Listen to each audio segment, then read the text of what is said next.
자, 우리 사회지문 한번 같이 볼게요. 경제학에서는 증거에 근거한 정책 논의를 위해 사건의 효과를 평가해야 할 경우가 많다. 어떤 사건의 효과를 평가한다는 것은 사건 후의 결과와 사건이 없었을 경우 나타났을 결과를 비교하는 일이다. 그런데 가상의 결과는 관측할 수 없으므로 실제로는 사건을 경험한 표본들로 구성된 시행 집단의 결과와 사건을 경험하지 않은 표본들로 구성된 비교 집단의 결과를 비교하여 사건의 효과를 평가한다. 따라서 이 작업의 관건은 그 사건 외에는 결과의 차이가 날 이유가 없는 두 집단을 구성하는 일이다. 가령 어떤 사건이 임금에 미친 효과를 평가할 때 그 사건이 없었다면 시행 집단과 비교 집단의 평균 임금이 같을 수밖에 없도록 두 집단을 구성하는 것이다. 이를 위해서는 두 집단의 표본이 임의로 배정되도록 사건을 설계하는 실험적 방법이 이상적이다. 그러나 사람을 표본으로 하거나 사회 문제를 다룰 때에는 적용할 수 없는 경우가 많다. 그래서 이중차 분법은 시행 집단에서 일어난 변화에서 비교 집단에서 일어나는 변화를 뺀 값을 사건의 효과라고 평가하는 방법이다. 이는 사건이 없었더라도 비교 집단에서 일어날 변화의 같은 크기의 변화가 시행 집단에서도 일어났을 것이라는 병행 추세 가정에 근거해 사건의 효과를 평가한 것이다. 이게 충족되면 사건 전의 상태가 평균적으로 같도록 구성하지 않아도 된다. 자, 이중차 분법은 854년에 스노가 처음 사용했다고 알려져 있다. 그는 두 수도 회사로부터 물을 공급받는 런던의 동일 지역 주민들에게 주목했다. 같은 수원을 사용하던 두 회사 중 한 회사만 수원을 바꿨는데 주민들은 자신의 수원을 몰랐다. 스노는 수원이 바뀐 주민들과 바뀌지 않은 주민들의 수원 교체 전후 콜레라로 인한 사망률의 변화를 비교함으로써 콜레라가 공기가 아닌 물을 통해 전염된다는 결론을 내렸다. 경제학에서는 1910년대 최저임금제 도입 효과를 파악하는 데 이 방법이 처음으로 사용되었다. 평행 추세 과정이 충족되지 않는 경우에 이중차 문법을 적용하면 사건의 효과를 잘못 평가하게 된다.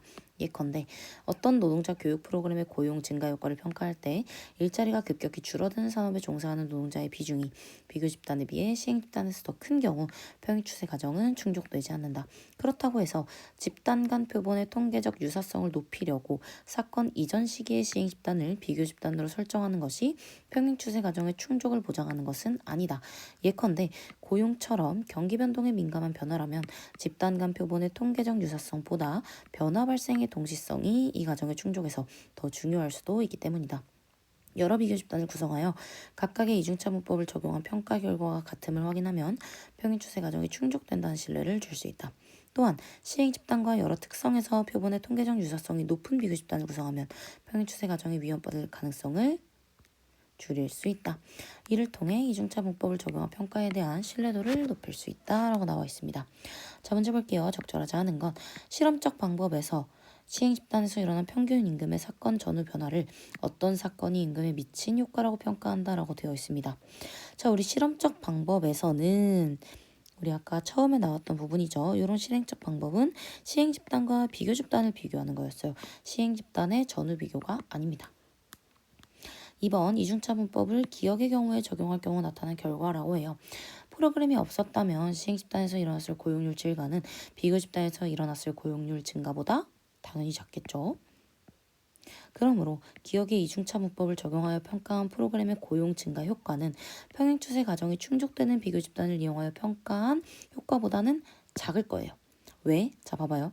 이중차 문법을 적용하여 평가한 프로그램의 고용 증가 효과는 이중차 문법이 뭐였어? 시행 집단에서 일어난 변화와 비교 집단에서 일어난 변화를 뺀 값이잖아. 그런데 우리 기억은 곧 일자리가 급격히 줄어드는 산업에 종사하는 노동자 비중이 비교 집단에 비해 시행 집단에서 더 커요. 그러면 요게 아니라 평행 추세 과정이 충족되는 비교 집단을 사용을 했다면 당연히 그 효과는 더 작게 나타나겠죠. 답 5번이고.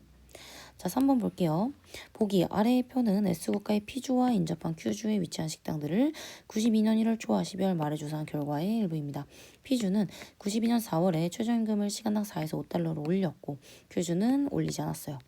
P주의 저임금 식당들은 최저임금 인상 전에 시간당 4달러의 임금을 지급했고 최저임금 인상 후에 임금이 상승했습니다. P주의 고임금 식당들은 최저임금 인상 전에 이미 5달러보다 높은 임금을 받았고 인상 후에도 임금은 변하지 않았어요. 이때 변화를 파악해 본다고 했을 때 자, 우리 비교 집단의 변화를 이라고 나와 있어요. 그럼 비교 집단이 어딘지를 알아야겠죠. 비교 집단이라고 하는 게 뭐였어? 비교 집단이라는 것은 사건을 경험하지 않은 표본인 거죠. 그러면 얘네들이 비교 집단이 되겠죠. 그랬을 때 피주 고임금 식당들의 92년 1년간 변화로 파악할 경우보다 시행 집단의 91년 1년간 변화로 파악할 경우 신뢰가 더 간다라고 얘기를 하는데, 요건 사실 비교 집단 시행 집단을 찾을 필요도 없었던 게 뭐냐면 우리 변화가 생긴 기점이 92년 4월이에요. 그런데 91년에 1년간 변화는 의미가 있을까요? 의미가 없어요. 애초에 변화가 있지 않았던 기간이기 때문에 답은 아주 수월했습니다. 자, 4번 볼게요. B를 확인해 보면 여기가 A고 여기가 B네요. 자, 한 회사만 수원을 바꿨어요. 수원을 교체했습니다. 산에 가려다가 생각을 바꿨어요. 즉 이전과 이후가 달라진 경우를 얘기하는 거기 때문에 이것도 정답이 될 수 있다.